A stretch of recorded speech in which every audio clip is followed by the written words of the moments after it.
મિત્રો, નરેન્દ્ર TCTYTમાં આપનું સ્વાગત છે। આજે આપણે એક બિલકુલ નવા વિડીયો બનાવવા જઈ રહ્યા છે। આજે જેતપુર પરનું રેલવે પ્લેટફોર્મ જે સુવિધાયુક્ત બની રહ્યું છે, નવું નવીનીકરણ થઈ રહ્યું છે, એનો આ વિડીયો હું તમને બતાવી રહ્યો છું। રેલવે માટે કોઈ બહુ જતા નથી, જે અપડાઉન કરતા હોય તે આવે અને જે મિડલ ક્લાસ છે તે લોકો આવે। ગામના લોકો રેલવે પ્લેટફોર્મ જતા નથી, પણ ખરેખર એક સુંદર પ્લેટફોર્મનું આયોજન થયું છે રેલવેનું। તમે જોઈ શકો છો, એકદમ વ્હાઇટ કલરની સીટિંગ વ્યવસ્થા કરેલી છે પ્લેટફોર્મ ઉપર રહેવા માટેની, અને વચ્ચે પીળા કલરની લાઇનિંગ આપેલી છે। બિલકુલ સ્વચ્છ આ રેલવે પ્લેટફોર્મ બની રહ્યું છે। બાજુમાં એની સર્વોત્તમ પ્રોટેક્શન દિવાલમાં બની રહી છે। આપને એ પણ હું બતાવી દઉં છું તમને। તો આ પાવી જેતપુરનું નવું રેલવેનું આ પ્લેટફોર્મ છે ઇલેક્ટ્રિક ગાડીઓ માટેનું। આ ગાડી અત્યારે MP સુધી ધારથી લંબાવેલી છે। સવાર બપોર 3 ટાઈમ આ ગાડી અત્યારે ટ્રેન આવે છે।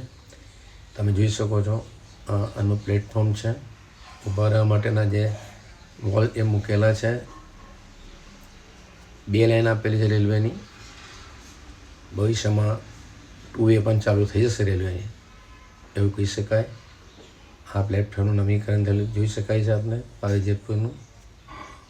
એકદમ વ્હાઇટ કલરના આ પ્લેટફોર્મ છે। બાજુમાં એની પ્લેટ જે પ્રોટેક્શન દિવાલ છે એના સળિયા પણ દેખાય છે, સ્લેબ બનીને ખૂબ મજબૂત બનાવેલી છે। તો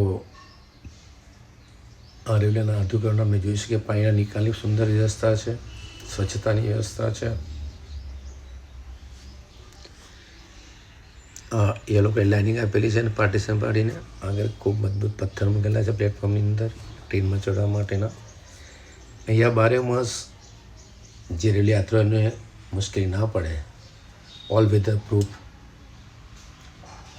ડાબી બાજુ અને જમણી બાજુ નવા ઊભા રહેવા માટેના સ્ટેન્ડિંગ પ્લેટફોર્મ બની ગયા છે। એનામાં જોઈ શકાય છે ખૂબ સુંદર વ્યવસ્થા છે। ઓછામાં ઓછા 100-150 માણસ આ બાજુ, 150 માણસ પેલી બાજુ, વચ્ચે 1000 માણસ ઊભી રહી શકે, છતાં પણ કોઈ તકલીફ ના પડે।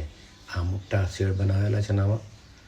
ત્યાં નીચે કોટા સ્ટોન નાખવાના છે। કોટા સ્ટોનની પણ શરૂઆત થઈ ગઈ છે।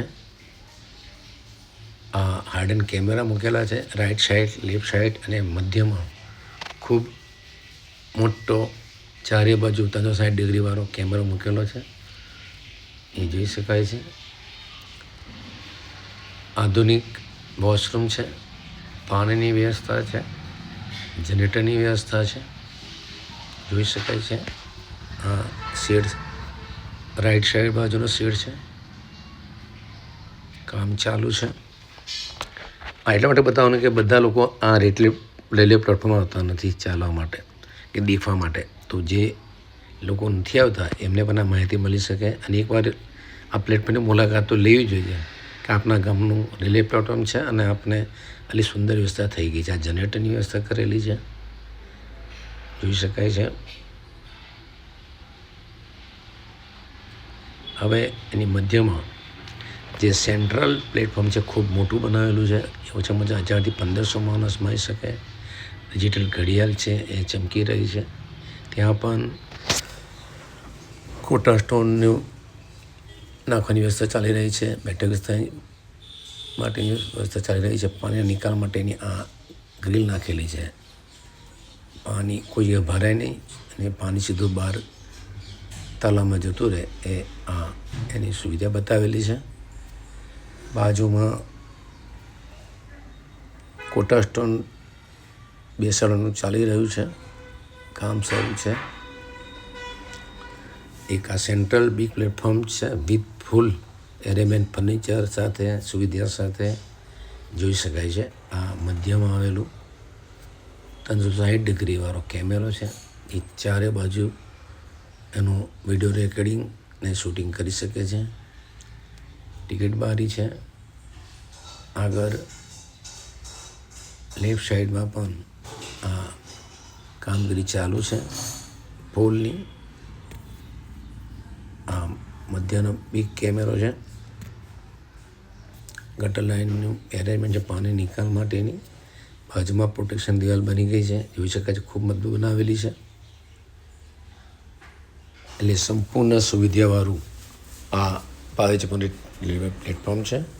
ખૂબ સુંદર રસ્તા છે. જે લોકોને વોકિંગ કરવું હોય, કાયદેસર તો નથી વોકિંગ કરવાનું, પણ જ્યારે ટ્રેન આવે ત્યારે તમે સવારમાં કે સાંજે વોકિંગ કરવા માટે ખૂબ સુંદર પ્લેટફોર્મ છે. કોમેન્ટ જરૂર કરજો. રેલવે પરમિશન આપતું નથી, પણ નરેન્દ્ર આપની ટીવાયટી ચેનલ પોતાની જવાબદારી રીતે આપની ચેનલ છે. તમે આપણે સીટથી જરૂર પૂરું કરાવી ચાલી છે. શકો છો. આપને 800 ઉપર અંદર કરી શક્યા છે આપના સહકાર. રેલવે પાટાથી અંદરની સાઈડમાં અવનવા વિડીયો જોવા માટે આપણી ચેનલને લાઈક કોમેન્ટ તો જરૂરથી કરજો. આપને મુલાકાત લેવી જોઈએ. મારી ચેનલ સબસ્ક્રાઈબ, લાઈક, કોમેન્ટ કરશો.